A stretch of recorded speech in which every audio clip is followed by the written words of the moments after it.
Well, you go back even further than that to find out the origin of the name of the boat. Yeah. Well, I just want to introduce for the camera that you're Mr. Pete Pardee, and you've been here a long time. This is Allison Pardee. And first thing we'd like to know is about your sailboat you designed with Harrisoff, or you could tell me the lineage of that, in the name, of course. The boat was an H-28, and it was originally designed by L. Francis Harrisoff. Captain that's one of his sons. And it was built in wood with plans that were published in Runner magazine many years ago. Along around the time when I got my boat, a fellow down Long Island decided that it could be reproduced in fiberglass. And that seemed like a good idea to me at the time. So I ordered one, but I didn't order the whole boat because I discussed it with Halsey Harrisoff, Halsey Harrisoff, who is Captain Nat's grandson. who's still alive today. Yeah, and he and I both agreed it'd be interesting to you have it as a sloop with a roller furling mast invented by Ted Hood. So modernized somewhat. Well, it had never been built that way or designed that way, but it had been designed as a sloop. So Halsey took me over to, where was it? Mattapoisett, I think. And there's a fellow over there who had a hull of an H-28 that had been built as a sloop. So we got to look at that, and that looked reasonable. And we went ahead and ordered the boat from the guy down in Long Island where he was molding them. And Halsey and I went down and talked to the guy and covered a few things. And we got the boat with the keel and the rudder and the deck planned, but none of the hardware, no mast, none of that stuff. And had it shipped up here. And Dad, as I recall, Halsey had some very specific, he had some specifications about how he wanted the layers of the fiberglass to be. Do you remember that? Yes, he suggested that the amount of fiberglass they were putting in it was perhaps more than it needed, but I don't think the guy paid much attention. It didn't make any difference, really. So it came up here and they squeezed it into the shed, the one up it became the original Harrisoff Museum, and there they finished it off. Ted Hood shipped down a mast with the roller furling gear in it. Halsey and I agreed that it'd be a good idea to have a semi-wishbone rig to go with the roller furling mast. So that was developed. Yeah, and that worked out rather well. What about the idea that you had about putting a wishbone on the jib? Remember what you were going to call that? No. You had said you wanted the wishbone to go bend to the right, and then you were going to try, I think at one point you tried a wishbone boom on the jib, and you wanted it to go to the left. And Mom's, yeah. That was not the jib. That was the propeller shaft. L. Francis Harrisoff didn't like to push the engine shaft through the deadwood dead center. He liked to offset it on one side, and he figured that the rotation of the propeller, if you got it on the right side, would help the boat have a neutral helm when it was putting along. And so he came to me one day after they'd installed the engine and drilled a hole for the shaft and put the bracket on for the shaft. And he said, "Pete, we made a little mistake here. We agreed that we would put the shaft through on the port side, and somehow we got it through on the starboard side. However, if the engine that we're going to use doesn't care whether it's in reverse or forward, and if you want to push forward on the control to make it go forward, as usual, all we'll do is let the engine run in reverse, which it doesn't care about, but it will go forward when you push it forward and back when you pull it back. So I said, all right with that. That's what we did. So it had nothing to do with the jib. Well, I beg, so that was interesting. However, I will try to remind you again that at one point you had the jib with a wishbone boom on the jib as well. And you wanted the boom on the mast to go to the right and the boom on the jib to go to the left. I don't remember that. Mom wanted them both on the same side.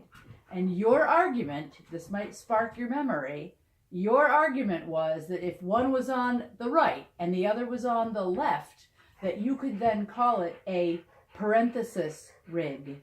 Don't remember that at all. I I wouldn't put it past me.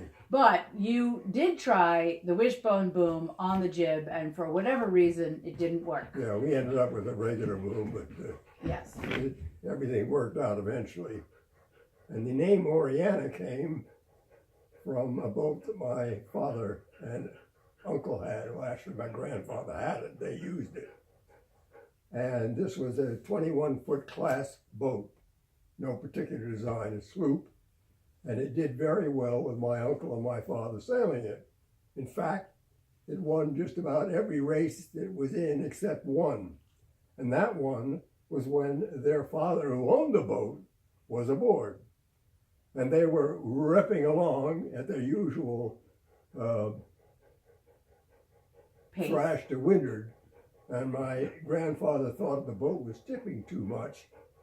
And as was his authority as the owner, said, stop making it go so far over.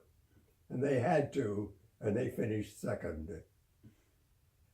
But Oriana is a name that stems from an old Spanish soap opera about Amadis de Gaul, who married a woman who was the personification of feminine beauty. There's a lot of other stuff there, but it's irrelevant.